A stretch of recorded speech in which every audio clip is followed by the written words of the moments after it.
தமிழ் மாதம் புரட்டாசி. இது பொதுவா செப்டம்பர், அக்டோபர்ல தான் வரும். புரட்டாசில தான் பெருமாள் பூமிக்கு வந்தாருன்னு ஒரு நம்பிக்கை. அதனால தான் மினிமம் 9 காய்கறிகள் சமைச்சு பயங்கரமா விருந்தோட சனிக்கிழமைகளில பெருமாளை வழிபடுவாங்க. எல்லாம் சரி, இவ்ளோ நல்ல மாசத்துல ஏன் கல்யாணம், கிரகப்பிரவேசம்னு எதுவும் பண்ண மாட்றாங்க? ஏன்னா மக்கள் புரட்டாசில அதிகமா ஆன்மீகம், முன்னோர்கள் வழிபாடு, எளிமையான வாழ்க்கை ஈடுபடணும்னு எந்த மாதிரி விஷயங்கள் எல்லாம் தவிர்க்க சொன்னாங்க.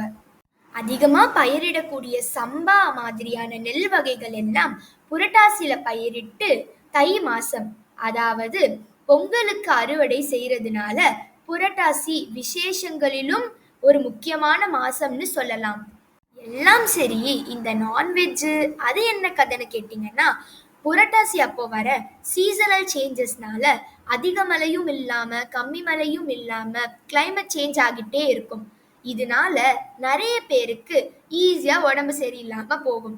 ஸோ லைட் ஃபுட்டா சாப்பிட்டா நம்ம பாடியில இருக்கிற ஹீட் எல்லாமே பேலன்ஸ்டா இருக்கும்னு தான் புரட்டாசில நான்வெஜ் சாப்பிடக்கூடாதுன்னு முன்னோர்கள் சொல்லி வச்சுட்டு போனாங்க.